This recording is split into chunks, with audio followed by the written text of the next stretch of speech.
नमस्कार, मैं सुलभ कुमार शर्मा और छत्रपति में आप सबका स्वागत करता हूँ। प्रीवियस क्लासेस में जो हम लोग पढ़ रहे थे रिफ्लेक्शन, आज उसके रिलेटेड कुछ और क्वेश्चन आंसर्स को करेंगे। ठीक,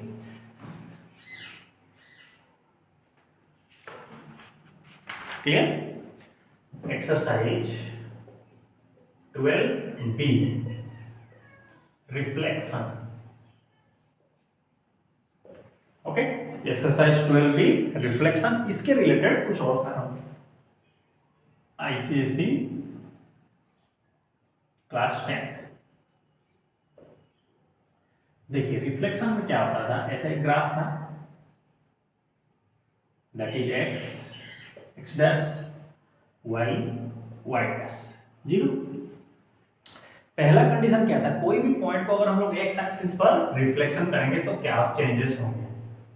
reflection of point X Y on x axis, तो क्या चेंजेस हो जाएंगे। कोई भी पॉइंट को अगर एक्स एक्सिस पर रिफ्लेक्शन करेंगे तो नीचे आ जाएगा ना, तो इसका क्या चेंजेस हो रहा है, वाई कोऑर्डिनेट चेंज हो जा रहा है। ठीक है, एक्स माइनस वाई हो जाएगा। उसी तरह reflection of point on Y axis, तो इसका एक्स कोऑर्डिनेट चेंज हो जाएगा। ओके, वाई एक्सिस करेंगे मतलब यहां पर जब आएंगे तो एक्स कोऑर्डिनेट उसका चेंज हो जाएगा, प्लस से माइनस हो जाएगा। पॉइंट ऑन ओरिजिन, ठीक है, ओरिजिन होगा तो दोनों के दोनों चेंज हो जाएंगे। मतलब यहां से डायरेक्ट अगर इधर आएगा तो दोनों के दोनों कोऑर्डिनेट चेंज हो जाएंगे, एक्स भी वाई भी। ओके, तो लिखा कैसे जाएगा, अगर इस स्टेटमेंट को मेरे को अगर सिंगल टर्म में लिखना हो तो कैसे लिखूंगा। ठीक है, reflection on x axis point P x Y. Okay, इसको कैसे लिखूंगा, reflection on Y axis point P x Y. और इसको कैसे लिखूंगा, reflection on origin point P x Y. ठीक है, ये लिखने का तरीका है। अब दूसरा क्वेश्चन ये पूछ रहा है इनवेरिएंट, एक टर्म है इनवेरिएंट। इनवेरिएंट वो टर्म है कि कोई भी पॉइंट को अगर हम लोग कोऑर्डिनेट एक्सिस के ऊपर रिफ्लेक्शन करें और वहीं पर ही हो रहा है तो उसको हम लोग क्या बोलेंगे, इनवेरिएंट। ठीक है, कोई भी पॉइंट को इनवेरिएंट एक टर्म है। ठीक, कोई भी पॉइंट को अगर हम लोग एक्सिस के ऊपर रिफ्लेक्शन हो, जैसे कि पॉइंट हो गया 0 और y। क्लियर, 0 y कहां पर होगा, x एक्सिस 0, y एक्सिस पर y रहेगा, मतलब समझ यहां पर वो पॉइंट आ गया।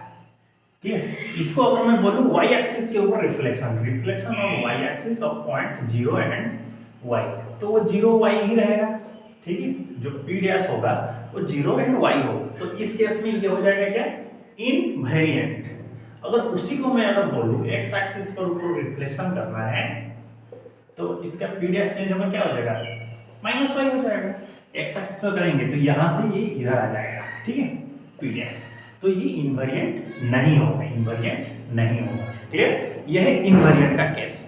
अब चलते हैं हम लोग कंबाइंड रिफ्लेक्शन के तरफ, मतलब दो रिफ्लेक्शन अगर हम लोग एक साथ करेंगे तो स्टेटमेंट कैसे होगा और उसको लिखने का तरीका कैसा होगा। देखिए फर्स्ट ये बोला reflection of point P x Y in Y axis followed by X axis. ठीक है, reflection of P x Y in Y axis followed by X axis. ठीक है, तो इसको लिखेंगे कैसे, reflection of point Y axis के ऊपर फॉलोड बाय एक्स एक्सिस के, अगर इसको हम लोग फॉलो करते हैं तो इसको लिखने का तरीका क्या है, पहले इस चीज को देखिए, वाई एक्सिस के ऊपर अगर हम रिफ्लेक्शन कर रहे हैं तो चेंज कौन सा हो जाएगा, एक्स। फिर जब एक्स एक्सिस पर रिफ्लेक्शन कर दिए तो वाई कोऑर्डिनेट चेंज हो जाएगा। तो रिफ्लेक्शन ऑन वाई एक्सिस और एक्स एक्सिस किसके साथ सेम हो गया, रिफ्लेक्शन ऑन ओरिजिन के साथ सेम हो गया। उसी तरह सेकंड बिट पे reflection on x axis followed by y axis of a point p xy equal to क्या हो जाएगा, ये x minus Y. Reflection on y axis पर आ जाता है तो ये किधर जाएगा, ठीक है, माइनस x माइनस वाई हो जाएगा। क्लियर? तो ये भी क्या हो गया, ओरिजिन के पास हो गया। फिर अब चलते हैं नेक्स्ट क्लास में कि reflection on x axis of point P x Y followed by reflection on origin. तो ये क्या हो जाएगा, reflection on origin, X axis पर अगर हम लोग रिफ्लेक्शन कर रहे हैं तो x माइनस वाई हो जाएगा, और ओरिजिन के ऊपर है तो माइनस एक्स प्लस वाई होगा। ओके, नेक्स्ट चलते हैं हम लोग, reflection on y axis of point P x Y followed by origin, that is, हाँ तो ये किसका कितना हुआ, ये हो गया रिफ्लेक्शन ऑन y एक्सिस के साथ सेम हो गया। सिंगल टर्म में अगर हम लोग लिखना चाहें, दो ना करके एक ही टर्म में अगर लिखना चाहें तो reflection on y axis of point p x y is minus x plus y. उसी तरह ये हो गया reflection on origin minus x y, तो ये हो गया plus x that is minus y equal to reflection on x axis. Clear? तो ये हो गया पूरा का पूरा आपका फॉर्मूला ऑफ रिफ्लेक्शन। लेकिन बुक में जितना दिया है सारा का सारा ग्राफ पेपर को बहुत ज्यादा इस्तेमाल किया जा रहा है, लेकिन फिर भी हम लोग एक आध रो करेंगे और कोऑर्डिनेट्स को लिखेंगे।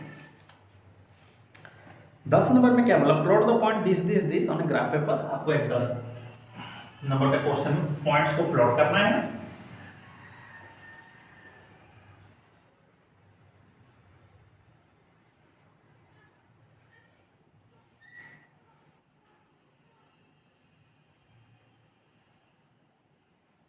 ठीक है, पॉइंट्स को प्लॉट कर देना है। जैसे पॉइंट ए बोल दिया क्या 3 and 2, आई में बोला ये 10 नंबर है 3 2, बी को बोल दिया कितना 5 and 4। फिर कंडीशन ये क्वेश्चन ये पूछा गया कि दोनों को रिफ्लेक्शन किसके ऊपर करना है, A dash B dash on the same graph paper, write the coordinate, X axis के ऊपर रिफ्लेक्शन करना है। ठीक है, तो reflection on x axis of point A 3 2 equal to A dash होगा, तो एक्स एक्सिस पर है मतलब 3 minus 2, reflection on x axis point b 5 4, b -4 हो जाएगा। इसी तरह के क्वेश्चंस हैं। अब इसको बोला ग्राफ पेपर में क्या हो रहा है, एंगल्स कितने हो रहे हैं, ये वैसे ही नॉर्मल से सिंगल ट्रांसफॉर्मेशंस को लिखिए नॉर्मल केसेस।